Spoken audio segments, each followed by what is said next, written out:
दोस्तों, कहा जाता है कि धरती का लगभग 70% हिस्सा पूरा पानी से ढका हुआ है, लेकिन फिर भी इसको पी नहीं सकते क्योंकि वो पानी खारा है।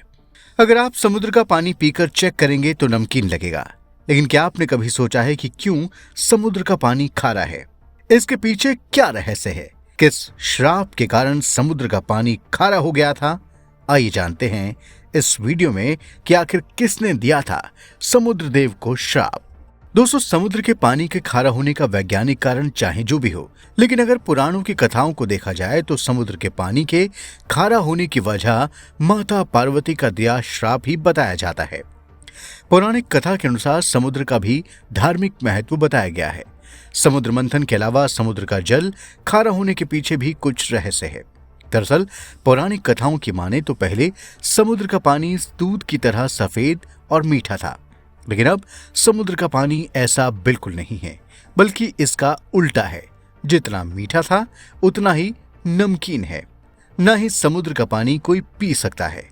शिव पुराण के अनुसार भगवान शिव को पाने के लिए हिमालय की पुत्री पार्वती ने कठोर तपस्या की थी।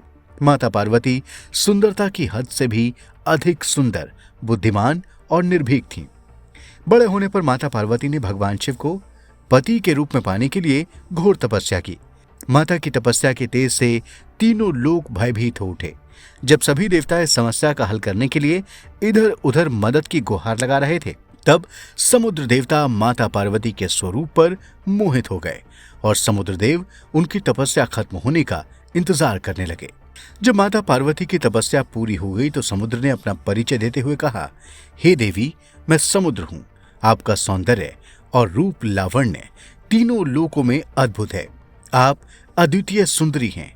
मैं आप पर मोहित हूं और आपसे विवाह करना चाहता हूं। समुद्र राजा की बात सुनते ही उमा ने मुस्कुराते हुए जवाब दिया, हे समुद्र देव, मैं पहले से ही भगवान शिव से प्रेम करती हूं और उन्हें ही अपना पति मान चुकी हूं।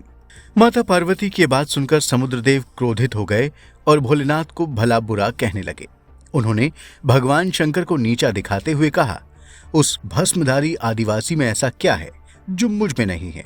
मैं सभी मनुष्यों की प्यास बुझाता हूं और मेरा चरित्र दूध की तरह सफेद है। मोती और ढेर सारे कीमती रत्न देता हूं।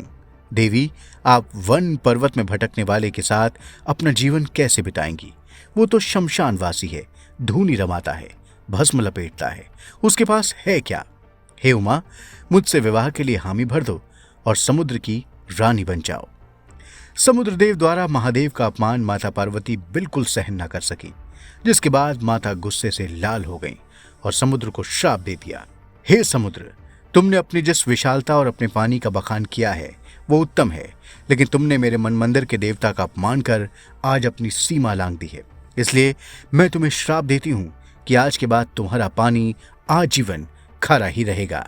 इसे कोई पी नहीं सकेगा। कहते हैं तभी से समुद्र का पानी खारा है और पीने लायक नहीं है। लेकिन वही वैज्ञानिकों के मुताबिक समुद्र से जो भाप उठती है उससे बादल बनते हैं और बारिश होती है। इसी से नदियों झरनों में पानी आता है। चूंकि नदियों और झरनों का पानी जंगलों और कई औषधीय पौधों से टकराते हुए गुजरता है, इसलिए इसमें प्रकृति के अन्य पदार्थों से आए लवण घुलते रहते हैं।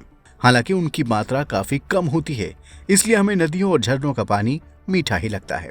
मगर जब ये पानी समुद्र में पहुंच जाता है तो वहां लवण जमा हो जाते हैं, इसलिए समुद्र का पानी फिर नमकीन हो जाता है। तो दोस्तों, आज की वीडियो में इतना ही। ऐसे और वीडियोस को देखने के लिए द कर्मा को सब्सक्राइब करें। धन्यवाद।